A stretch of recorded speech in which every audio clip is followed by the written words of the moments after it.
Concluindo então aqui a nossa série, É a Trindade uma doutrina bíblica? Este é o 10º vídeo, o último também que estamos fazendo, que vai finalizar esse assunto. Vamos considerar aqui alguns versículos que têm sido usados por muitos trinitários para tentar defender a doutrina da Trindade. Um dos versículos clássicos é de Atos capítulo 5, versículo 3. Nós encontramos aqui as palavras do apóstolo Pedro repreendendo Ananias, que havia ali trapaceado os apóstolos naquela ocasião. Então, Pedro disse para Ananias, Ananias, por que encheu Satanás o teu coração para que mentisses ao Espírito Santo? A alegação que se tem é o seguinte: Ananias não poderia mentir à força ativa de Deus, Não se mente a uma força ativa. Evidentemente que nós, testemunhos de Jeová, concordamos com isso também. Mas nem por isso concordamos também que o Espírito Santo seja uma pessoa e muito menos ainda faz parte da Trindade. Então, qual é a explicação que nós temos aqui? É muito simples. Nós vamos ler aqui um relato paralelo que tem palavras similares a essa, que vai nos ajudar a entender que recurso de linguagem foi usado ali. Nós estamos aqui no livro de Lucas, capítulo 15, versículo 18. Nós temos aqui as palavras daquele moço arrependido que queria voltar para a casa do seu pai.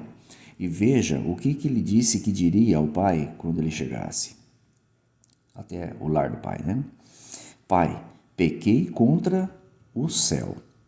Evidentemente que o céu não poderia ficar ofendido com o pecado de ninguém, mas ele disse que pecou contra o céu. Então, o que nós entendemos aqui? Nós entendemos uma troca, uma substituição do termo direto Deus, no caso, por algo que está intimamente relacionado a Deus, que é o céu. A mesma coisa aconteceu aqui em Atos capítulo 5, versículo 3.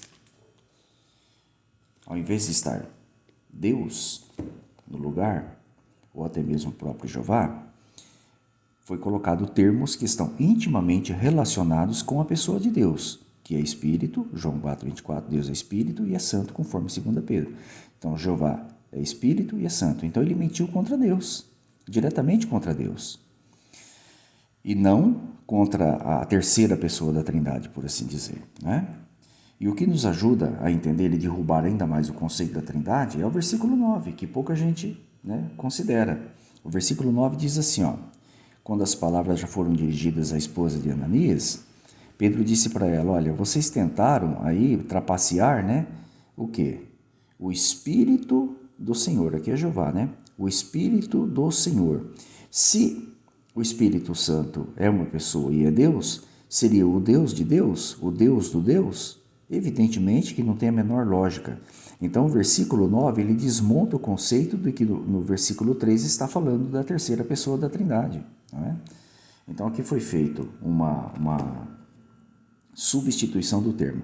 Isso aqui é chamado de metonímia, é um recurso de linguagem, quando você substitui a expressão direta do agente por algo que está intimamente relacionado a ele, como aconteceu ali em Lucas capítulo 15, versículo 18. Ok? Muito bem. Outra passagem que é um clássico, usado por muitos trinitários, está no Evangelho de João capítulo 20, versículo 28. Evangelho de João capítulo 20, versículo 28. Nós temos aqui as palavras de Tomé, de espanto de Tomé, diante de Jesus Cristo. Senhor meu, Deus meu. Algumas pessoas afirmam assim, olha, mas Jesus não repreendeu ele quando ele chamou ele de Deus meu e Senhor meu. Por que Jesus não fez isso? Porque Jesus evidentemente entendeu que aquelas expressões ali não eram expressão de adoração, muito claro. Se Jesus no céu, antes de vir à terra, se recusou a ocupar o lugar de Deus, tomar o lugar de Deus, será que na terra ele o faria? Evidentemente que não. Então Jesus entendeu que a expressão de Tomé era uma expressão de espanto diante ali do cenário que estava perante ele. Tanto que o versículo 17 aqui vai nos ajudar a esclarecer o versículo 28. Olha só. No 17, Jesus falou a Maria, logo após ser ressuscitado, olha, não me detenhas, porque ainda não subi para meu Pai, mas vá aos meus irmãos e dize-lhes que eu subo para meu Pai e vosso Pai. Olha, meu Deus e vosso Deus.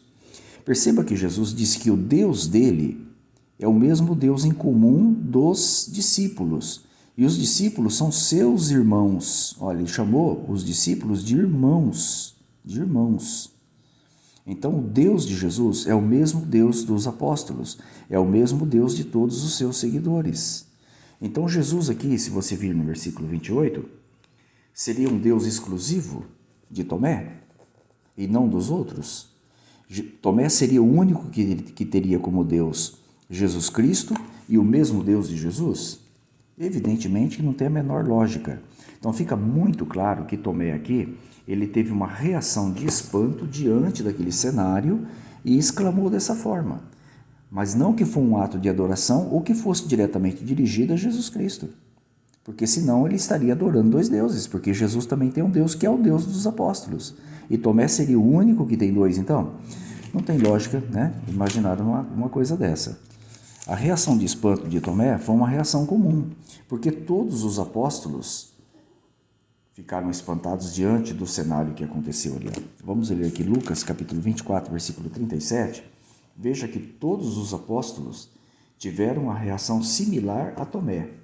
A Bíblia não descreve todas as palavras deles, evidentemente, mas descreve que todos tiveram a mesma reação de Tomé. Olha aqui, ó. E eles, os apóstolos, espantados e atemorizados, pensavam que viam algum espírito. Eu estou aqui no Evangelho de Lucas, capítulo 24, versículo 37. Então fica muito claro que o que Tomé fez aqui foi uma reação de espanto diante do cenário, porque ele até tinha dúvida de que Jesus realmente havia sido ressuscitado, ok? Bom, como que nós podemos concluir aqui então essa série que nós fizemos aqui? Nós, Testemunho de Jeová, temos por Deus o mesmo Deus de Jesus Cristo. Jesus disse aqui, ó, ele diz que tem um Deus que é o mesmo Deus dos verdadeiros seguidores deles. Então nós não temos Jesus Cristo num Deus em igualdade com Jeová. E os apóstolos daqueles dias também não tinham.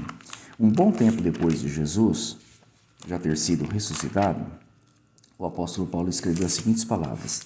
Nós poderíamos ler aqui inúmeros e inúmeros textos, né, que desmontam essa doutrina, né? Mas vamos ler aqui pelo menos um texto-chave que deixa claro que para os apóstolos realmente só existia um Deus, né? Aqui no versículo 5, aqui no versículo 4 especificamente, o apóstolo Paulo deixa claro que Deus só existe um e não há outro Deus, senão um só, né? Deus em grau superlativo, como o ser supremo, né, de toda a humanidade, o Criador. Aí no versículo 5 ele fala, embora haja muitos deuses, etc., né, assim como muitos senhores, todavia para nós, olha o versículo 6. Todavia para nós há um só Deus. Quem? O Pai. Não é a Trindade, não é Jesus, não é o Espírito Santo, mas o Pai. Deus em grau superlativo, como o ser supremo, né, que é o dono de nossas vidas, nós temos apenas o Pai, Jeová, né, como referência, e não a Trindade, né? De quem é tudo, algumas Bíblias vertem de onde procede tudo e para quem nós vivemos. E um só Senhor, Jesus Cristo, pelo qual são todas as coisas e nós por Ele. Então, nós temos um mediador, que é Jesus Cristo, e temos um Deus, que é o Pai, Jeová. É assim que nós pensamos exatamente igual aos apóstolos. Por quê? Porque nós nos guiamos pelo que a Bíblia realmente nos ensina, e não por aquilo que pretensos ensinadores ou professores de Bíblia tentam ensinar para as pessoas, né? Que é essa confusa doutrina da Trindade, que não tem o menor sentido, como vocês puderam notar, né? Não tem o menor sentido, não se encaixa realmente na Bíblia. Fica claro que é uma doutrina pagã que foi introduzida no decorrer dos tempos aí, à força, né, goela abaixo das pessoas, para que essas pessoas desviassem o foco de adorar o único Deus verdadeiro e todo-poderoso, Jeová.